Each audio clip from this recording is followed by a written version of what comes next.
एका नदी किनारी जांभळाच्या झाडावर एक माकड राहत होता. त्या नदीत एक मगर सुद्धा राहत होता. हळूहळू माकड आणि मगरीची छान मैत्री झाली. माकड रोज झाडावरून गोड गोड जांभळ तोडून मगरीला खायला जायचं. एक दिवस मगर ती जांभळ घेऊन आपल्या बायकोकडे गेला आणि म्हणाला, हे माझ्या मित्राने दिलं आहे, बघ किती गोड आहेत. माझा माकड मित्र रोज मला असेच जांभळ खायला देतो. मगरीची बायको ही जांभळ चाकते आणि म्हणते, हे तर खूपच गोड आहे. विचार कर, तुझा तो मित्र रोज हे जांभळ खातो, म्हणजे त्याचं काळीज किती गोड असेल. मला त्या माकडाचं काळीज खायचं आहे, काहीही करून ते आण. दुसऱ्या दिवशी मगर माकडाकडे गेला आणि म्हणाला, अरे माकड भाई, तुझी वहिनी तुझी खूप आठवण काढते. काल रात्री मी तिला तुझ्याबद्दल सांगितलं. ती म्हणाली, इतका चांगला तुझा मित्र आहे, माझी सुद्धा भेट घालून दे. चल आज माझ्यासोबत ये, आजची पार्टी आपण पाण्यातच करू. भोळा माकड त्याच्या बोलण्यावर विश्वास ठेवतो आणि लगेच मगरीच्या पाठीवर उडी मारतो. तो म्हणतो, आजचं जेवण तर वहिनीच्या हातूनच करायचं. नदीच्या मध्ये पोहोचल्यानंतर मगर माकडाला म्हणतो, अरे माकड भाई, खरं सांगतो तुला, तुझी वहिनी तुझं काळीच खायचं म्हणते, म्हणूनच मी तुला घेऊन चाललो. माकड थोडा घाबरतो पण गोंधळत नाही. तो हसतो आणि म्हणतो, अरे एवढंच का? त्या आधीच सांगितलं असतं तर मी काळीच घेऊन चालू असतो ना. चल परत झाडाजवळ जाऊ, काळीच तर झाडावरच राहिलं आहे. मगर त्याचं बोलणं खरं मानतो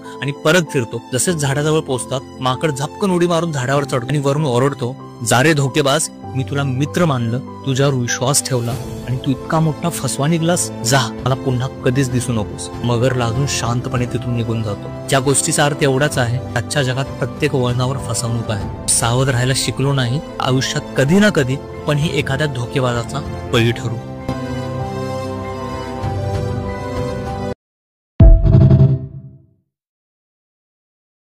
एका नदी किनारी जांभळाच्या झाडावर एक माकड राहत होता. त्या नदीत एक मगर सुद्धा राहत होता. हळूहळू माकड आणि मगरीची छान मैत्री झाली. माकड रोज झाडावरून गोड गोड जांभळ तोडून मगरीला खायला जायचं. एक दिवस मगर ती जांभळ घेऊन आपल्या बायकोकडे गेला आणि म्हणाला, हे माझ्या मित्राने दिलं आहे, बघ किती गोड आहेत. माझा माकड मित्र रोज मला असेच जांभळ खायला देतो. मगरीची बायको ही जांभळ चाकते आणि म्हणते, हे तर खूपच गोड आहे. विचार कर, तुझा तो मित्र रोज हे जांभळ खातो, म्हणजे त्याचं काळीज किती गोड असेल. मला त्या माकडाचं काळीज खायचं आहे, काहीही करून ते आण. दुसऱ्या दिवशी मगर माकडाकडे गेला आणि म्हणाला, अरे माकड भाई, तुझी वहिनी तुझी खूप आठवण काढते. काल रात्री मी तिला तुझ्याबद्दल सांगितलं. ती म्हणाली, इतका चांगला तुझा मित्र आहे, माझी सुद्धा भेट घालून दे. चल आज माझ्यासोबत ये, आजची पार्टी आपण पाण्यातच करू. भोळा माकड त्याच्या बोलण्यावर विश्वास ठेवतो आणि लगेच मगरीच्या पाठीवर उडी मारतो. तो म्हणतो, आजचं जेवण तर वहिनीच्या हातूनच करायचं. नदीच्या मध्ये पोहोचल्यानंतर मगर माकडाला म्हणतो, अरे माकड भाई, खरं सांगतो तुला, तुझी वहिनी तुझं काळीच खायचं म्हणते, म्हणूनच मी तुला घेऊन चाललो. माकड थोडा घाबरतो पण गोंधळत नाही. तो हसतो आणि म्हणतो, अरे एवढंच का? त्या आधीच सांगितलं असतं तर मी काळीच घेऊन चालू असतो ना. चल परत झाडाजवळ जाऊ, काळीच तर झाडावरच राहिलं आहे. मगर त्याचं बोलणं खरं मानतो